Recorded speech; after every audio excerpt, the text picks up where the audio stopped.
Hi, అందరికీ నమస్తే. ఈరోజు వచ్చేసి ఒక ఇంపార్టెంట్ కేస్ గురించి మాట్లాడదాం. నిమిషా గురించి. నిమిషా ప్రియ.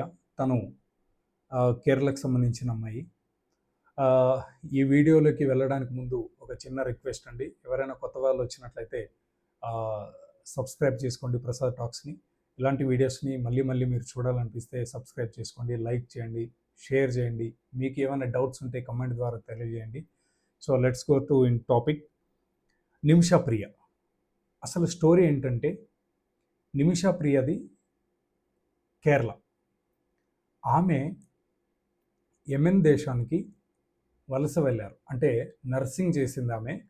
తను నర్స్ కోర్స్‌లో జాయిన్ అయ్యి నర్స్ కోర్స్ ఆల్రెడీ కంప్లీట్ చేసిందండి. నర్సింగ్ జాబ్ మీద యెమెన్‌కి అయితే వెళ్ళింది. అక్కడ ఒక గవర్నమెంట్ హాస్పిటల్‌లో ఒక 6 ఇయర్స్ అయితే వర్క్ చేసింది నిమిషా ప్రియ. బాగా వర్క్ చేసింది. ఆ తర్వాత ఇండియాకి వచ్చింది. ఇండియాకి వచ్చిన తర్వాత మ్యారేజ్ చేసుకుంది. మ్యారేజ్ చేసుకొని ఒక 1 ఇయర్ 6 మంత్స్ ఉండగానే మళ్ళీ ఫైనాన్షియల్ ప్రాబ్లమ్స్ స్టార్ట్ అవ్వగానే తన భర్తకి చెప్పేసి తను మళ్ళీ రిటర్న్‌కి యెమెన్‌కి అయితే వెళ్ళింది. అక్కడికి వెళ్ళి ఈసారి ఏం చేసిందంటే, తను ఇలాగే వర్క్ చేసుకుంటే ఉంటే ఫైనాన్షియల్‌గా గెట్ ఇన్ అవ్వలేనని చెప్పేసి అక్కడ ఉన్నటువంటి ఒక లోకల్ డాక్టర్ సహాయంతో తనైతే మాత్రం ఒక పాలీక్లినిక్, ఒక 10 బెడ్డెడ్ హాస్పిటల్ లాంటిది స్టార్ట్ చేసింది. అక్కడ కూడా ఏంటంటే ఆ లోకల్ డాక్టర్స్ వచ్చేసి తన దగ్గర ఇంత పర్సంటేజ్ మాట్లాడుకున్నారు. ఎందుకంటే ఎప్పుడైతే వేరే దేశం వాళ్ళు అక్కడ ప్రాక్టీస్ చేయాలంటే అక్కడ ఉన్నటువంటి లోకల్ అథారిటీ వాళ్ళకి సంబంధించినటువంటి పార్ట్నర్స్ అయి ఉండాలి.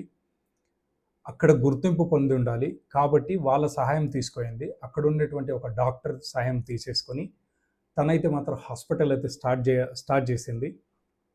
ఇదంతా చేస్తూ ఉండగానే కొంత బాగా జరిగినప్పటికీ అక్కడ లోకల్‌లో ఒక వ్యక్తి పరిచయం అయ్యాడు. ఆ వ్యక్తి తనకి సపోర్ట్ ఇవ్వడం జరిగింది. స్టార్టింగ్‌లో ఆ హాస్పిటల్ సెటప్ చేయడం కావచ్చు, ఆ రన్నింగ్ క్లినిక్ కావచ్చు, పర్మిషన్‌లు కావచ్చు, వీటన్నిటి కూడా సపోర్ట్ అయితే చేయడం జరిగింది. తను ఏం చేసిందంటే అన్‌అఫీషియల్‌గా ఆ అమ్మాయి కూడా తెలీదు. ఆ పిల్లోడు ఎవరైతే ఉన్నాడో, ఆ పిల్లోడు వచ్చేసి ఏం చేశారంటే, ఈ నిమిషా ప్రియని పెళ్లి చేసుకున్నట్టుగా ఒక రిజిస్టర్డ్ మ్యారేజ్ అన్నట్టుగా ఫేక్ రిజిస్టర్ మ్యారేజ్ అయితే క్రియేట్ చేశాడు. ఎందుకంటే తనకు లోకల్ అడ్రెస్ ప్రూఫ్ కావాలి కాబట్టి ప్రాక్టీస్ చేయాలంటే. సో తను కూడా కొన్ని రోజులు ఉన్న తర్వాత ఏం చేశారంటే, ఇక్కడ ఒక పక్కన డాక్టరు, ఇంకోవైపు ఈ అబ్బాయి. ఈ ఇద్దరు కూడా తను సంపాదించే సంపాదన పైన కన్నేశారు. లిటరల్ చెప్పాలంటే అమ్మాయి సంపాదిస్తూ ఉంటే 33% కింద ముగ్గురు షేరింగ్ అయ్యేటట్టుగా చేశారు. అక్కడికి తను ఒప్పుకొని తన ఫైనాన్షియల్ ప్రాబ్లమ్‌కి ఇప్పుడు బయట హాస్పిటల్‌లో పనిచేసే సాలరీ ఎంత వస్తదో, ఇక్కడ ప్రాక్టీస్ చేస్తే ఎంత వస్తదో కంపేర్ చేసుకొని దానికంటే కొంత బెటరే కదా అన్నట్ల ఉద్దేశంతో తనైతే మాత్రం అక్కడ ప్రాక్టీస్ చేయడం జరిగింది. ఇలా కొన్ని రోజులు జరిగాయి. అలా జరుగుతూ ఉన్న క్రమంలోనే ఈ అబ్బాయి చాలా క్లోజ్‌గా మూవ్ అవ్వడం, తన ఫ్రెండ్స్ దగ్గర నుండి తన ఫ్రెండ్స్‌ని తన రూమ్‌కి తీసుకెళ్ళడం, తాగి ఎంజాయ్ చేయడం, అలాగే హాస్పిటల్‌లో జరిగేటువంటి బిజినెస్ కౌంటర్‌లో తన ప్రమేయం లేకుండానే, నిమిషా ప్రియ ప్రమేయం లేకుండానే తన కౌంటర్‌లో డబ్బులు తీసుకోవడం, వాడుకోవడం, ఏమంటే "నువ్వేం చేయగలవు? నీది వేరే దేశం, నువ్వేం చేయలేవు ఇక్కడ, మా సపోర్ట్ అయితే ఉండాలి" అని ఇలా భయభ్రాంతులకు గురి చేయడం, ఇలా స్లోగా తనను టార్చర్ చేయడం మొదలుపెట్టాడు. సో తను కూడా ఈ టార్చర్ భరిస్తా వస్తూ ఉంది. ఒక అమ్మాయి అయినా ఎన్ని రోజులు భరించగలదు ఈ టార్చర్‌ని? సో అలా కొంతకాలంగా వెయిట్ చేసింది. ఈ డాక్టర్‌తో అయితే మాత్రం కంప్లెయింట్ చేసింది. ఇలా చేస్తున్నాడు, ఇలా నాకు నా పాస్‌పోర్ట్ కూడా తీసి పెట్టుకున్నాడు, నాకు ఇవ్వడం లేదు. ఇలా నన్ను టార్చర్ చేస్తున్నాడు, మెంటల్‌గా టార్చర్ చేస్తున్నాడు, ఫిజికల్‌గా టార్చర్ చేస్తున్నాడు అని చెప్పేసి డాక్టర్‌తో డిస్కస్ చేస్తే అక్కడ ఉన్నటువంటి డాక్టర్ ఒక సజెషన్ ఇచ్చారు. ఒక మత్తు పదార్థం సంబంధించిన ఒక ఇంజెక్షన్, ఈ డోస్ ఇవ్వు, ఆ తర్వాత ఆ పాస్‌పోర్ట్ ఎక్కడ దాచిపెట్టాడో వెతుకు, అడిగి తీసుకో, ఆ తర్వాత నువ్వు పాస్‌పోర్ట్ తీసుకుని నీ దేశానికి వెళ్ళు అనేసి ఒక ఉచిత సలహా అయితే ఇచ్చారు. కాకపోతే అక్కడ ఏం జరిగిందంటే, ఆ డోస్ ఏదైతే ఇచ్చారో ఆ డోసు కొంత ఓవర్ డోస్ అవ్వడం వలన మనవాడు తీసుకున్నవాడు పడుకున్నవాడు ఇంకా లేవలేదు. అంటే చనిపోయాడు. అక్కడే అదే ఇంటి దగ్గర కింద ఇంట్లో ఇంకొక సిస్టర్ పని చేస్తూ ఉంటే తన సహాయం తీసుకొని ఆ పిల్లోడిని ముక్కలుగా కట్ చేసి అక్కడే ఇంటి పైన ఒక వాటర్ ట్యాంక్‌లో దాచిపెట్టి తన ఫ్రెండు ఇండియాకి రావాలి అని చెప్పేసి అక్కడికి దగ్గరలో ఉన్నటువంటి